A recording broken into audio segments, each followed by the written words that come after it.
మీరు ఎక్కువ సేవ్ చేయాలంటే ఈ ప్రాక్టికల్ విషయాలను తప్పకుండా పాటించాలి. నంబర్ 1, మీరు ఖర్చు పెట్టే ప్రతి రూపాయి నోట్ చేసుకుని దాని తర్వాతే మీరు ట్రాన్సాక్షన్ చేయండి. అంటే ఒక గూగుల్ షీట్ లేకపోతే ఒక చిన్న షీట్ లో మీరు రాసుకోండి 30 రూపీస్ ఫర్ టీ, దాని తర్వాతే మీరు ఆ పేమెంట్ ని చేయాలి. అలా ప్రతి ఖర్చుని మీరు ట్రాక్ చేసినప్పుడు కొన్ని అన్నెసెసరీ ఖర్చుల్ని over a period of time మీరు ఖచ్చితంగా అవాయిడ్ చేస్తారు. Point number 2, no expenditure days plan చేసుకోండి. వీక్ లో ఒక రోజు, say for example Thursday, Friday, నేను అస్సలు ఖర్చు పెట్టను, ఏది కావాలన్నా ఇంటి నుంచే ప్లాన్ చేసుకుని వస్తా, ఆ డే తర్వాతే ఖర్చు పెడతా అని ప్లాన్ చేసుకున్నట్లయితే మీ డబ్బుని మీరు చాలా బెటర్ గా ప్లాన్ చేయడానికి వీలవుతుంది. ఇలాంటి నో ఎక్స్పెండిచర్ డేస్ మీకు ఫినాన్షియల్ డిసిప్లిన్, ఫినాన్షియల్ ప్లానింగ్ ని నేర్పిస్తుంది. Number 3, 100 rupee bill rule. అంటే మీకు అన్ప్లాన్డ్ ఎక్స్పెన్సెస్ ఒక 1000 రూపీస్ ఖర్చు అవుతుందంటే ఆ 1000 రూపీస్ ని యూపీఐలో లేకపోతే ఆన్లైన్ ట్రాన్సాక్షన్స్ లో చేయకండి, దాన్ని క్యాష్ రూపంలోనే మీరు ట్రాన్సాక్షన్ చేయాలి.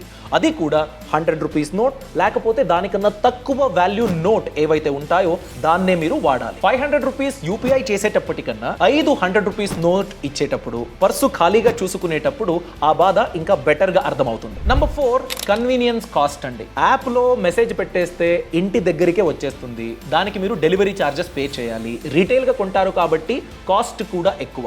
ఇలాంటివి అవాయిడ్ చేయాలి. బల్క్ గా మీరు మంత్లీ ఒకసారి రేషన్ కొనుగోలు చేసినట్లయితే, 10 డేస్ కి ఒకసారి కూరగాయలు కొన్నట్లయితే మార్కెట్ కి విజిట్ ఇచ్చినప్పుడు 2% సేవ్ అవుతుంది.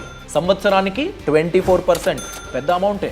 Last point, weekly expenditure limit పెట్టుకోండి. మంత్లీ మీ ఎక్స్పెండిచర్ 8000 అయితే వీక్లీ 2000 రూపీస్ స్ట్రిక్ట్ గా మీరు పాటించాలి. 2000 రూపీస్ కన్నా ఎక్కువ ₹1 స్పెండ్ చేయాలన్నా కూడా నెక్స్ట్ వీక్ వరకు మీరు వెయిట్ చేయాల్సిందే. ఇవన్నీ మీరు పాటించినట్లయితే 2026 కి సేవింగ్స్ లో మీరే సూపర్ స్టార్.